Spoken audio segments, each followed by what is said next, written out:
Watch an Artist on Record, your ultimate intimate conversation with your favorite artist. Today we have in the hot seat Steve Binder, reinventing Elvis, the 68 comeback. Make sure you subscribe and hit the bell to be notified so you don't miss any other episodes.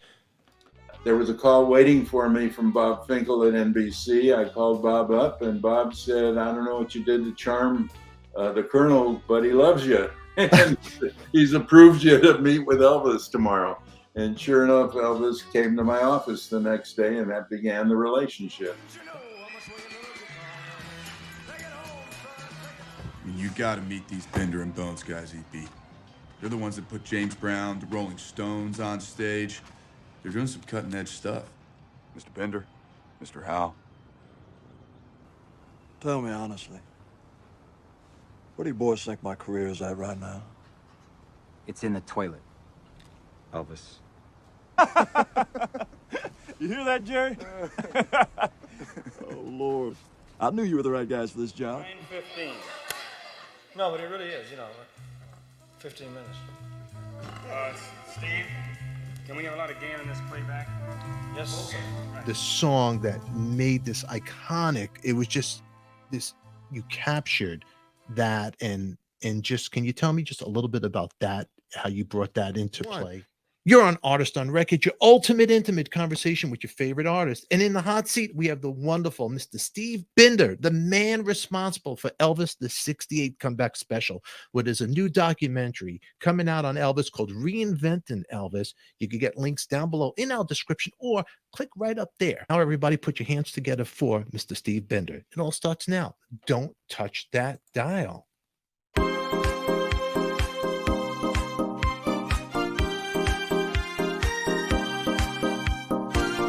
Well, I was convinced, beyond the shadow of a doubt, I was going to end the show with an original song of some kind. And the Colonel, on the other hand, was insisting. He had lost so many battles along the way that his Custer's last stand was, I'm going to put in at the end of the show a Christmas song, or for some reason, he wanted a 50s hit by Frankie Lane called I Believe. I believe for every drop of rain that falls, a flower grows. Which is a nice song, but had nothing to do with Christmas. So I was confused about that. And it was really a case of where I knew traditionally, when you do a special like that, the star usually at the very end of the show says, I hope we got to know each other better after this hour, blah, blah, blah. And I knew I could never get Elvis to say anything like that. First of all, I didn't want him to. And secondly, the Colonel wouldn't let him. So I told my musical director, Billy Goldenberg, and my choral director, Earl Brown, that they should go home. And by that time, we all knew who Elvis was. We all had our private moments with him. And I said, and we all know he's not a redneck. He's not a racist. So let's tell everybody through the song lyrics who exactly Elvis is, at least as we know him working on this special. So a few days later, I got a call. I think it was Earl who called me and said, I think we've got the song for you. And in the meantime, the Colonel was running around with his Christmas song idea, or his Frankie Lane, I Believe song, telling everybody that's what's going to be the closing song. And so they come over. Elvis is in the commissary across the way having breakfast. And we had two pianos in his dressing room. We had a baby grand in one room, and we had an upright in the other room. And Billy Goldenberg is an unbelievable piano player. Unfortunately, Billy passed last year. But he played the piano. Earl was a choral director with the Earl Brown Singers. So he has a beautiful voice, and he sang If I Can Dream. And the lead sheet had music by Billy Goldenberg, lyrics by Earl Brown. I knew in 4 bars, this is it. This is exactly what I was looking for. This song in itself, sung by anybody else but Elvis, to me would never have been a hit record, let alone, one of the most important ballads ever written. We're lost in a cloud.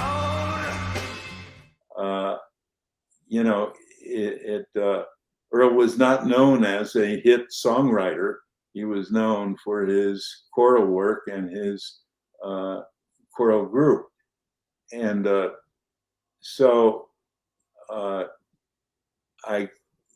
Elvis comes back, I said, Elvis, I want you to go into the other room by yourself, and we're going to play you what I think is the closing song. And he goes in the other room, and Billy plays the music, Earl sings, Elvis listens to it, and he says, as he always did, play it again.